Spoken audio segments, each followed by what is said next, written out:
नमस्ते। कैसी हैं आप? पैरी लागू। मैं ठीक हूँ बेटा, सरला कहाँ है?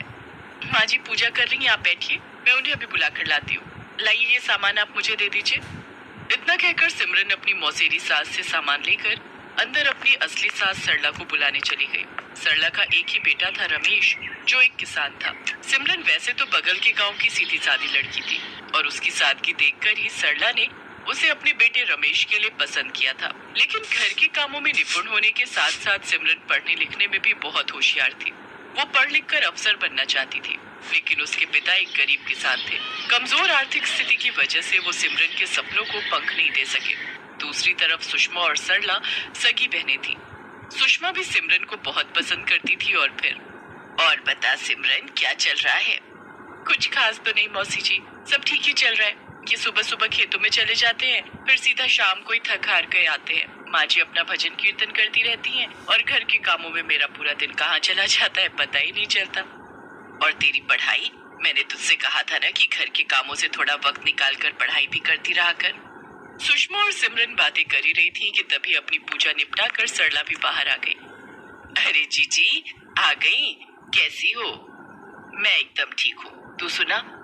मैं भी अच्छी हूँ। और क्या बातें चल रही थी दोनों में? फिक्र ना कर, तेरी बहू ने कोई बुराई ना की मुझसे तेरी। मैं तो बस ये पूछ रही थी इससे कि सारा दिन ये घर के कामों में ही उलझी रहती है या फिर कुछ पढ़ाई लिखाई भी करती है?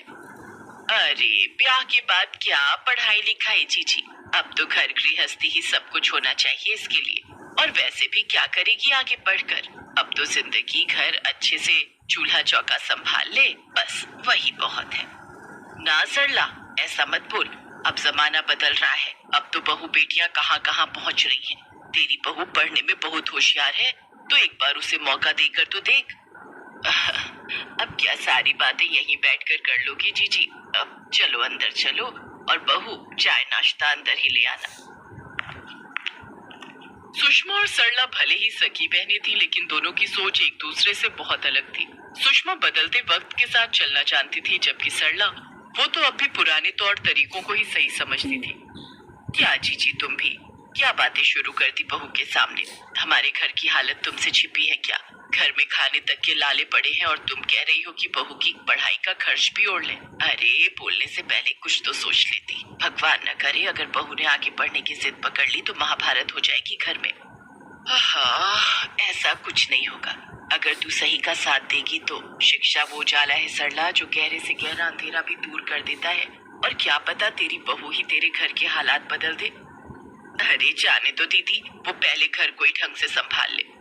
सरला आगे कुछ कहती उससे पहले ही उसकी नजर दरवाजे पर खड़ी सिमरन पर पड़ गई, तो उसने तुरंत बात बदलते हुए कहा, अब लो चाय आ गई, ला बहू यहाँ रख दे।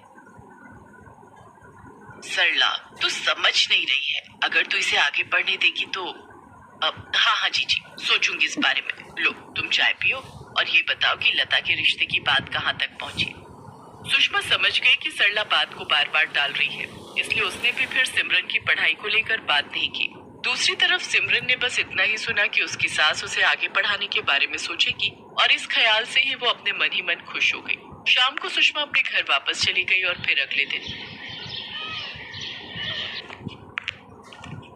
माँ जी आपने क्या सोचा फिर? क्या सोचना था मैंने? मतलब किस बारे में? वो आपने मौसी जी से कहा था ना कि आप मेरी पढ़ाई के बारे में सोचेगी। अरे बहू, तू भी कहाँ मौसी की बातों में आ रही है? पढ़ लिख के क्या कलेक्टर बन जाएगी तू? देख बहू, हम लोगों की इतनी हैसियत नहीं है कि दो रोटी कमाने से आगे कुछ भी सोच सके। और वैसे भी अगर तू ये पढ़ाई के चक्कर में पड़ जाएगी तो क्या घर के सारे काम मैं करूंगी इस बुढ़ापे में? नहीं माँ जी, सारा काम मैं ही करूंगी, आपको कोई परेशानी नहीं होगी।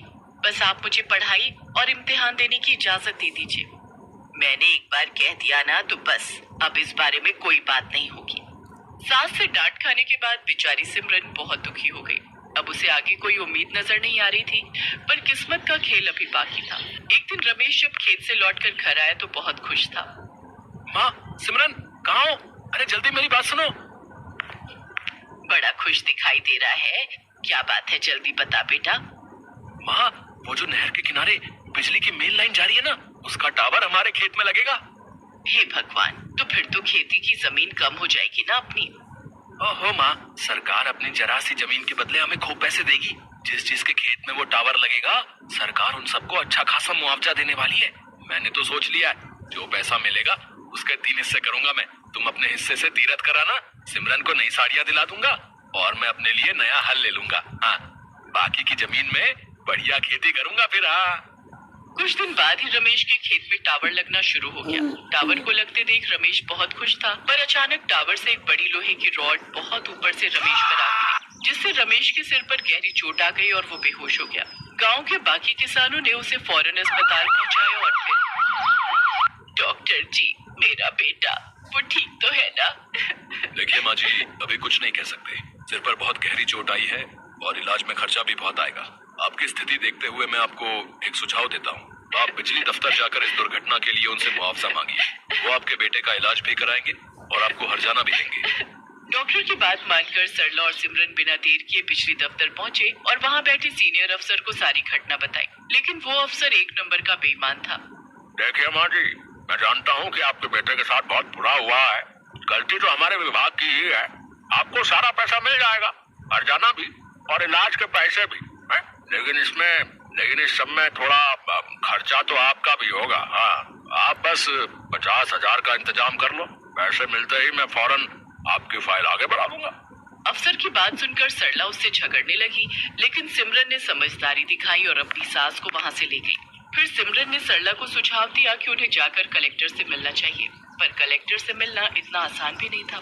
कई घंटों के इंतजार के बाद उनकी मुलाकात इलाके के कलेक्टर से हुई और फिर उसने भी बस मामला देख लेने का आश्वासन दे दिया। उसकी आंखों में आंसू थे और फिर उसने रुंधे हुए गले से कहा, सिमरन, अब और कोई चारा नहीं।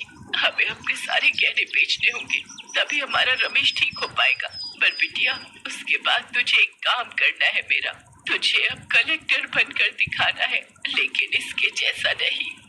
सिमरन ने मुस्कुराते हुए सरला के आंसू पोंछे। अगले ही दिन दोनों ने जाकर अपने सारे गहने बेच दिए और रमेश का इलाज अच्छे से हो गया। कुछ ही दिनों में वो अस्पताल से घर भी आ गया। लेकिन इस घटना ने सरला की सोच पर गहरा असर डाला था। उसने सिमरन को आगे बढ़ने की न सिर्फ इजाजत दी, बल्कि उसे पढ़ाई के लिए जरूरी वक्त मिल सके, इसके लिए वो घर के कामों में भी उसका हाथ बटाने लगी। दूसरी तरफ सिमरन पूरे जुनून के साथ पढ़ाई में जुट की हालत बेहतर हो रही थी, तो दूसरी तरफ सिमरन ने यूपीएससी की तैयारी में खुद को पूरी तरह से झोंक दिया था। और सरला, वो हर वक्त भगवान से सिमरन की कामयाबी के लिए प्रार्थना करती रहती थी। और फिर आखिरकार सभी का संघर्ष रंग लाया और सिमरन ने यूपीएससी में बहुत अच्छी रैंक हासिल की। फिर कुछ सालों के बाद May I come in, madam? अरे शुक्ला जी, आइए आइए। बिजली विभाग का वही घूसखोर अफसर सिमरन को कलेक्टर की कुर्सी पर देखकर हैरान था, तो वही सिमरन के पास ही शान से बैठी सरला उस अफसर को देखकर बोली, सुना है आप खाते बहुत हैं, आइए ना, ये काजू बादाम रखे हैं, खाइए खाइए ना। क्या है ना, उन्हें खाकर आपको फाइलें जल्दी आगे बढ़ाने की ताकत मिलेगी। इसके बाद सास बहू एक दूसरे को देखकर मुस्कुराने लगी और उस अफसर के मुंह से शब्द ही नहीं निकल रहे थे। वो उल्टे पांव वहां से वापस लौट गया।